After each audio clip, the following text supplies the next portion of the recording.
So Cold Iron Studios announced a release date of Aliens Fireteam Elite's next free update called Point Defense. In this video I'm going to go over all the new content, all the new features coming to Aliens Fireteam with Point Defense. Along with that, Cold Iron also did a dev Q&A where they answered a bunch of questions and gave us some hints about what we can expect from Aliens Fireteam in the future. Hey guys, this is Chris with B&B Gaming. Welcome back, and I hope you're doing awesome today. And I know I am, because I love me some Aliens Fireteam and I'm excited for this update. So anyways guys, the release date of Aliens Fireteam Elite Point Defense is December 14th for all platforms. Now you might be wondering, are they going to have bug fixes with this update? On Twitter they said, we have a large patch coming with plenty of fixes as well as the Season 2 content. Keep an eye for those patch notes shortly before December 14th. Now besides the announcement of the new update, they also had a big announcement that Aliens Fireteam Elite is joining Xbox Game Pass, console and PC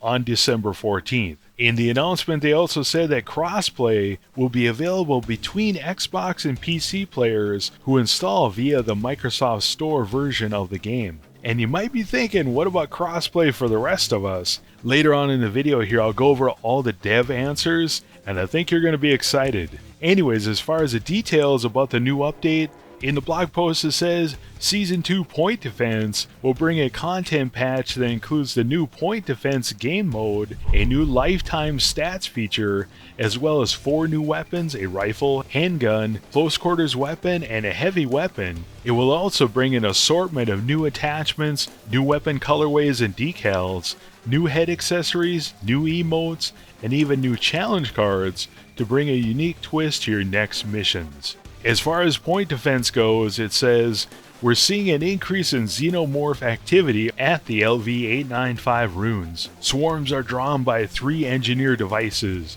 When they activate, xenomorphs attack them. We believe those engineer objects stabilize the ground beneath the runes. The moon is now entering a period of geologic instability. If we don't keep them running, the runes will collapse. It goes on and says, challenge your fireteam with the new survival-based defense game mode, where you must protect, repair, and hold 3 strategic points through attack waves from xenomorph threats. Use fabrication points earned during each wave to buy temporary consumables and help your team survive the next attack. As you succeed at various difficulty levels, you'll unlock all 13 new attachments, the Come At Me, Noodle Arms, and Cower emotes, the Ferocious Dragon decal in all 3 colors, Vermilion, Azure, and White, and the spine-chilling Exoskeleton Laminate colorway. And later on I'll go into details on how we can unlock these different items. The next addition is the new Lifetime Stats feature. In the blog post it says, take pride in your Colonial Marine service record and keep track of your performance with the new Lifetime Stats feature. Review your general career stats, your performance with each class kit. You can review each mission to see which class kits and difficulties you've completed it with, as well as check your best completion time. Track your progress as you work towards desired rewards and achievements. If you've been playing since launch or prior to the upcoming patch, this feature will already have all your lifetime stats available. That's kind of creepy. How does it have all our stats already? I don't know. Now besides Point Defense and the lifetime stats tracker, they also have new items that we can purchase at the armory. Here in the blog post it says, Sergeant Park has got his hands on some brand new weapon schematics and other special items for the Marines on the UAS Endeavor. 4 new Hyperdyne weapons, the Endeavor Wings Cap and Christmas Hat, the Camo Tiger Orange and Pineapple colorways, the UPP flag or China flag, okay, and the 895 Speedway decals. Along with that, we also have 2 new emotes so we can buy the Quotes and Pose Weapon Up. As far as the 4 new weapons, first we have the rifle, the EVI 87 Zvazda plasma rifle. While still considered experimental outside the UPP or China, Hyperdyne has eagerly pushed export sales to corner a new market early. The fastest firing auto rifle on the market currently, the plasma rounds provide great accuracy and minimal recoil, albeit with lower stopping power, especially at range. The next new weapon is a heavy called the Microburst. Here it says, while small area RPGs and grenades have become common in modern weaponry, Hyperdyne is pushed further into a rapid-fire, very intense explosion, allowing users to blanket an area with powerful anti-personnel explosions with minimal collateral damage. It kind of sounds like this is the explosive weapon for higher difficulties.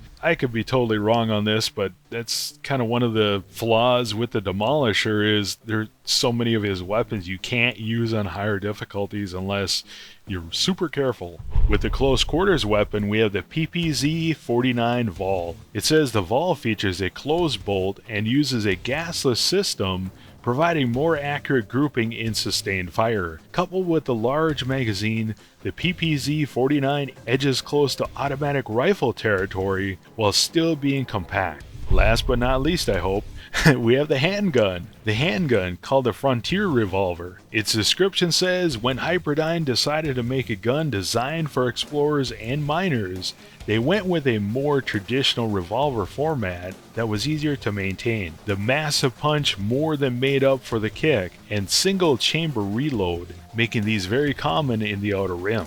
Now, besides the items we're going to be able to purchase at the armory, there are quite a few different unlocks that we're going to be able to get through point defense. So let's start with the different cosmetics that we can earn by beating point defense on different difficulties. To start with, beating it on intense difficulty or above, you'll be granted the Come At Me emote.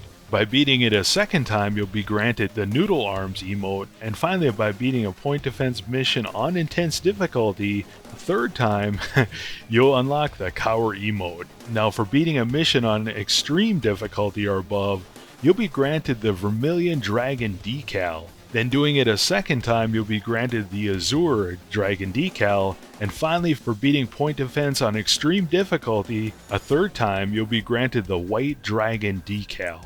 And finally, for beating point defense on insane difficulty, you'll unlock the Exoskeleton Laminate colorway. Now besides the cosmetics, we can also unlock the 13 new weapon attachments in point defense. Anyways, the 13 new attachments, 3 of them you can get on any difficulty. You have the Bracing Armature, which is an armature. You have the Smart Assist Sight, which is a new small optics. And you have the Dual Optics, which is a new medium optics. For the other new 10 attachments, you're going to have to be point defense on intense difficulty or higher. So if you are playing intense difficulty anyway, you're going to get all of the attachments eventually. It doesn't say how we're going to get them. I'm assuming they're just going to be awarded after the mission. If you're curious about the stats on these new attachments, I'll leave a link to it in the description below. As far as new paid cosmetics, they have the Nostromo Salvage Pack, which is also part of the Deluxe Edition. Now, along with the announcement of Season 2, they also did a dev Q&A on Discord. Now, I went through the Q&A and I categorized the answers into 3 categories. Things that are coming in Season 2, so in the next couple weeks here, features that they're working on for the future, and straight out no answers. So to start with, the things that are going to be added with Season 2. To start with, they're removing the lobby timer. Here BAK asks, has there been any progress made on the timer when waiting for players, so we can extend how long we wait? Here Cold Iron answered and said, we heard folks are having trouble with the queue timer, so it should be removed in the Season 2 patch. Another question was asked about how many credits we're going to get in the Nostromo Salvage Pack. Here they answered and said, let's go over the bonus situation. You're going to get 12,000k bonus credits, 750 scrap, included in the Nostromo Salvage Pack. As far as bug fixes in Season 2, they said, there's tons of bug fixes, performance and stability improvements, and some visual improvements on some platforms too. Seasons and patches between season updates have all sorts of changes. Watch those patch notes. Now, in the category of bug fixes, they also said that the Season 2 patch includes some fixes that should hopefully help folks who were previously unable to pick up intel or get the Intel Achievement trophy. Along that lines, they were also asked about the Electro Kill achievement. La Cobra Real asked, Do you plan to change the requirements for the Electro Kills achievement, since now a player can only get it by destroying eggs with coils? They answered and said, we've been doing some fixes under the hood and that achievement should be easier to get in Season 2. They also were asked about the flickering on Xbox Series X. Here Higgs answered and said, even more small fixes are coming with Season 2 that should further reduce its occurrence. But the better news is, we believe we have a real good fix for this system issue, and it will be patched as soon as possible after Season 2 launches. Another question asked by Desnev was, not exactly related to point defense, but will Season 2, or perhaps a patch close by, include balance changes or a bit of love to other parts of the game? Here they answered and said, in addition to the major parts of Season 2 we've talked about, we have a number of balance changes and fixes in the update. Another question asked was, are the new game modes playable offline? Here Higgs replied and said, yes, you can roll solo. Remember, you have to connect to your platform to patch. They also were asked about new lore or story in point defense. Here they answered and said, our writer works with us designers to ensure every map was put together and rooted in lore. Herrera may not launch into a history lesson, but it's part of the story we're telling. The next category, future content, possible features they're working on. To start with, Higgs said, and he's the owner of Cold Iron Studios. Anyways, he said the whole dev team is still working on Fireteam Elite. So we have some big things in progress, even beyond what is on the roadmap.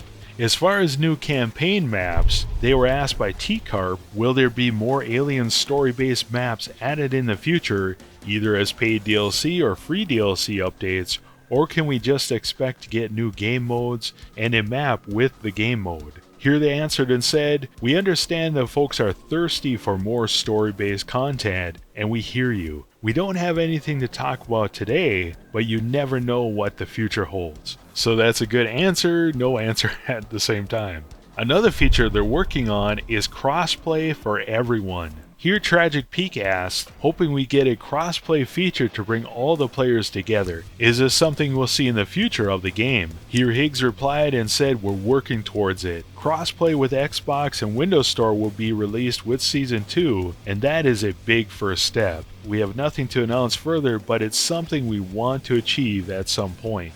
Another feature they're working on, or I guess could be working on, is a way to manage our challenge cards, or basically delete the ones we don't want. Here they answer and say, we definitely hear that folks have unwanted challenge cards piling up. No specifics yet, but we're looking into interesting ways to play with this. Another thing they talked about was possibly adding new difficulties, and whether or not they'll nerf extreme and insane difficulties. Here Higgs replied and said, we're discussing the possibility of additional difficulty options, but we have zero plans to nerf extreme or insane. We named them that way for a reason. That sucks. but hey, maybe the new attachments will make up for that. Maybe, they'll stack really well or something. I don't know. We'll have to wait and see.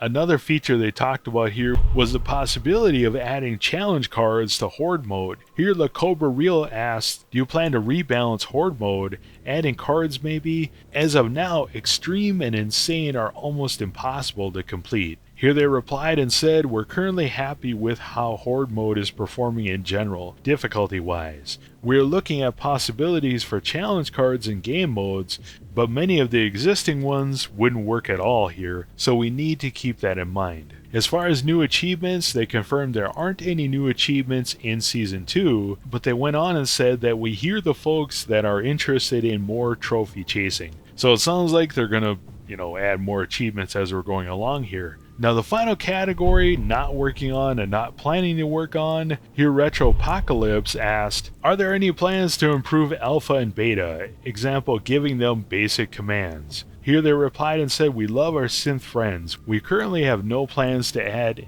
any major features to them. We always evaluate them to see if they need any performance tweaks, but keep in mind that we don't intend them to be used above standard difficulty. So what do you guys think? Let me know in the comments below. Are you excited about Season 2? Are you excited about point defense? Let me know what you think. For me, I'm excited about playing more Aliens Fireteam Elite. I can't wait to try out point defense. I'm really hoping that they're bringing up some of the, the weapons, the abilities here so we can play it on higher difficulties without being kind of constrained into one play style. Like, you gotta have a recon, you gotta have a technician. I think they need to add more variety to the higher difficulties here. But either way, I'm excited about playing more Aliens Fireteam Elite.